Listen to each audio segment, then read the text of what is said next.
Hello and welcome to Daily Current Affairs by Neo IAS. Today is 2nd July 2019 and the topic we are going to discuss is STRIDE, National Common Mobility Card, Joint Comprehensive Plan of Action, Index of Industrial Production and the 8 Core Industries, Map Aided Program and the previous year question revision series. So coming to the first topic, that is STRIDE. STRIDE is in news because it is a scheme announced by UGC. It's a new initiative. They are actually promoting the research culture in India through this new scheme. So the scheme, it will strengthen the research culture and innovation in higher education institutions like college or universities. So the term STRIDE, it stands for Scheme for Transdisciplinary Research for India's Developing Economy. So this has been started by UGC, University Grants Commission of India.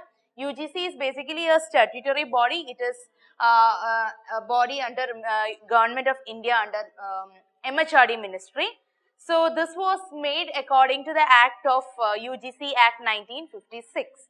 So this will provide support to research projects that are socially relevant or locally based, need-based or nationally important or globally significant.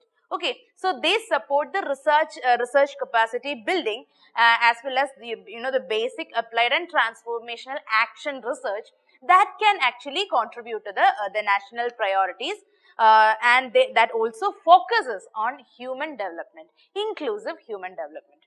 So they'll be supporting creation, development and integration of new ideas or concepts and practices for public good. Okay, they'll also strengthen the civil society. Okay, so far what they do is, their main objective is, they'll identify the talent, the young talent who have ideas, and they'll strengthen the research culture. They'll encourage those people to involve in research, and they'll build capacity, promote innovation, and also they'll support the transdisciplinary research for India's development. So it can also contribute to the economy as well as the national development. Okay, they'll also fund the multi-institutional network which impact the research projects in humanities and in human sciences. Okay, so the STRIDE has 3 components, component 1, 2 and 3. So first component, it will actually endeavor to identify the motivated young talents who can do research and innovations in universities and colleges, and this component, it is open to like all disciplines for grant up to 1 crore. The second component, they'll be mainly to enhance the problem solving skills along with the social innovation and the action research. Okay, this will be aiming at well-being of the people and also contributing to the India's economy. So this will be around, the grant will be around 50 lakh and 1 crore. Okay.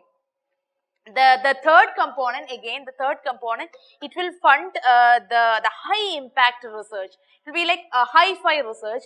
It will identify the interest areas of humanities and human sciences, and they will they implement eminent scientists to lead the institution in order to develop things, okay, in order to lead the researchers. So the grant available for this category will be from 1 crore to 5 crore. This is the elite component of the STRIDE scheme. Okay, so that's all you have to know about STRIDE. Next is National Common Mobility Card. So this we have already discussed in earlier sessions also. So this is in news because this is going to be launched in India with the tagline of one card, one nation, one card. So this already had been implemented. This is the tagline. Okay, one nation, one card. So this is actually it is an automatic card.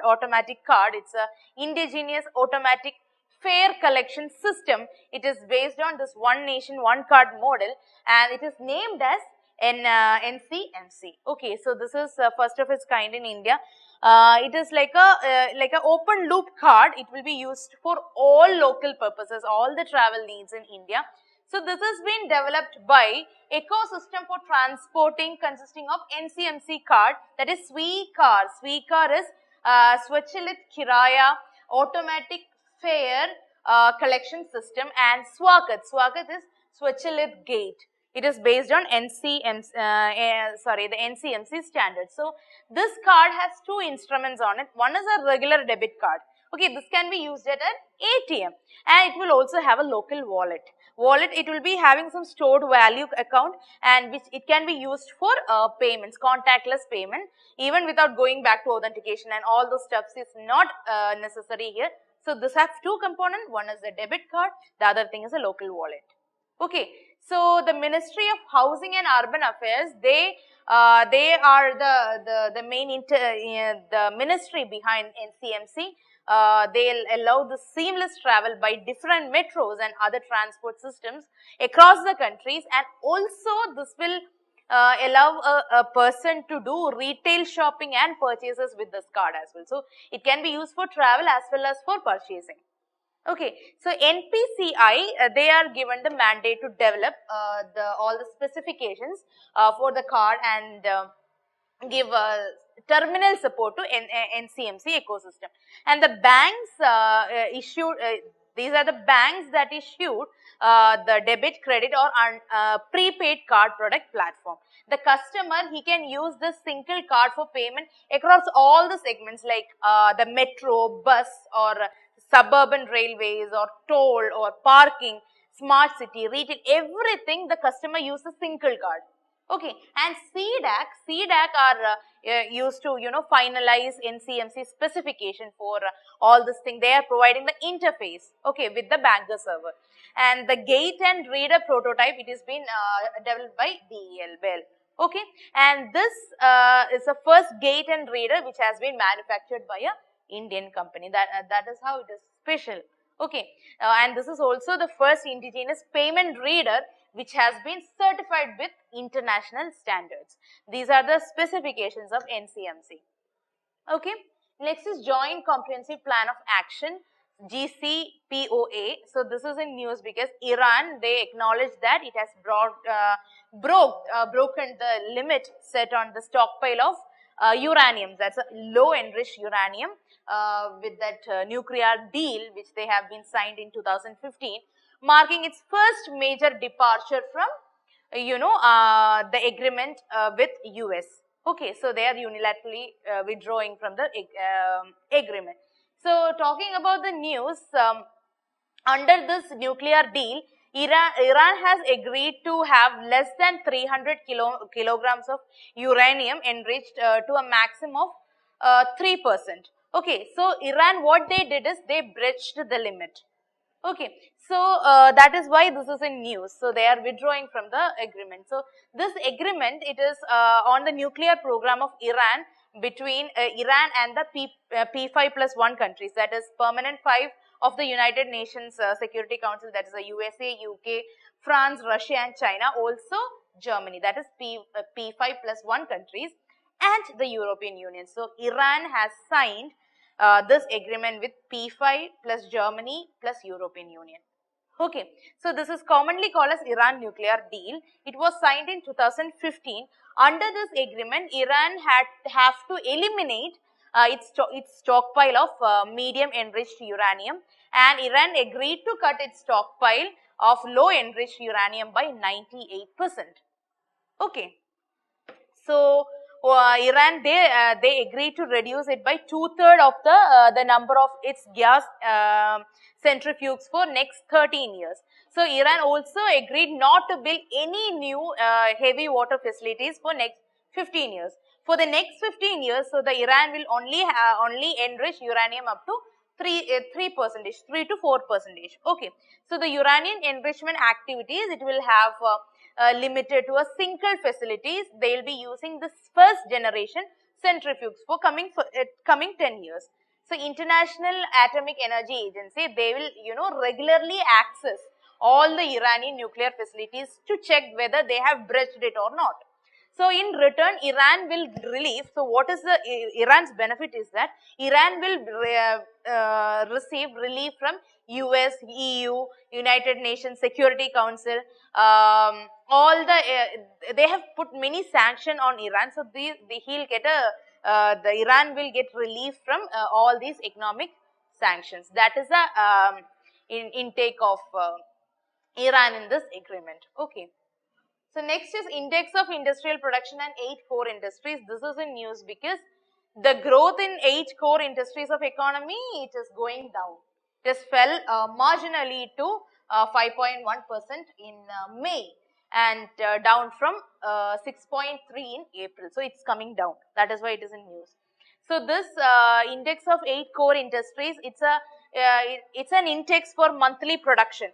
Okay, it is mainly considered as a check or a data for industrial performance monthly. So this is being calculated by Laspeyres formula for weighted arithmetic mean of quantity relatives. That is the method they are using to calculate it. So it has been compiled by Office of Economic Advisor, Department of Industrial Policy and Promotion under Ministry of Commerce and Industry. Okay, so the 8 infrastructure sectors, it constitute about 40% of the total index of industrial production. So the 8 core industries have impact on general economic activities for sure, as well as the industrial activities. So the base year, it is fixed as 2011-12. And the 8 core industries, they comprises 27% of the weights of the items included in this IIP. Okay. So the 8 core industries, they include coal, then crude oil, natural gas, refinery products, then fertilizers, steel, cement, electricity. Okay, you can see the percentage of involvement of these 8 core industries in IIP. This is very important because the refinery products is the most weighted among the core industries and the least weighted is fertilizers. Please by heart the order. Please do by heart the order. It's very important. Okay, even if you don't know the percentage of its weight, at least remember the order. Okay. So in index of industrial production, it is basically weighting the different industries or various sectors of Indian economy, such as mining or electricity or manufacturing. They are creating an index so that we understand the growth of various sectors. So it is only a short term indicator of industrial growth. Okay, so this has been released by Central Statistics Office. It is working under MOSPI, that's a Ministry of Statistics and Program Implementation. It is published monthly, so every month you get to study this. Okay, and if it is delaying, it will take 6 weeks, that is 1.5 months, and it covers around 865 items, and manufacturing get the highest weight, followed by mining, then electricity. Okay, so the base year is fixed at 2011-12. It was earlier, it was 2004-2005. It has been changed now, and that's all you have to know about IIP. I'm telling you, every month IIP report will be there in the business page of Hindu, so you will repeatedly read this. So don't worry much about this. Okay. Coming to the map-aided program, I am doing Ramsar Sites of Punjab. So Punjab has 3 wetlands. Ramsar Wetlands, that is Kanchili Wetland, Harike and Ropar Wetland. Okay, so I'll start with Kanchili. Kanchili, it's a man-made wetland. It is it subsumes the Kanchili Lake. It is in Kapurthala district of Punjab in India, and it was created in 1870s by constructing the headworks across Bain River, okay, and it is a tributary of Beas River to provide irrigation facilities to the hinterland. That is very important. And the rich biodiversity of the wetland comprises of it has aquatic, terrestrial flora and fauna. It has very important plants and animals. It has been recognized by Ramsar Convention. That is why this is designated as a wetland of international importance. Harike wetland. It is also known as Harike Patan. I don't know how it spells because I am not very good with pronunciation of North Indian names. So it is Harike Patan with Harike Lake in deeper part of it. So it is the largest wetland in northern India. So it is in the Tarn Taran Sahib district of Punjab state.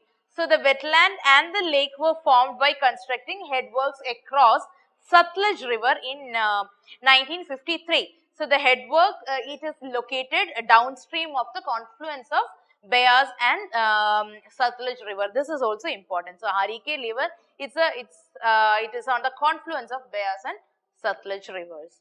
And third one is Ropar wetland. Ropar wetland is also, it is called as Ropar lake. It is also a man-made freshwater lake. It is a lacustrine wetland, and it has many mammals, at least 9 mammals, around 150 birds, that is migratory birds are also included, and fishes are there, then crustaceans are there, protozoans. It is biologically very diverse area, and the important ecological zone, it is located on the, on the foothills of Himalaya, or the Shivalik foothills of the lower Himalayas, and this was created in 1952 on Satluj river. Okay, and it has been used for irrigation, drinking water, and even industrial water supply. And one more thing I have to mention here is about the endangered turtle, Chitra indica. Chitra indica is an endangered turtle. It can be found in Ropar wetland. And there is also a threatened snake called as Python molurus. So that is also found in Ropar wetland. So this is also very important internationally. Fine. So this is a map of India with 3 wetlands in Punjab. I have marked it in red color. So this is the location of 3 wetlands of Punjab. Please go through it. There are birds flying in the background. Okay. So next is previous year question revision series. It's a very simple question. Everybody might have known the answer.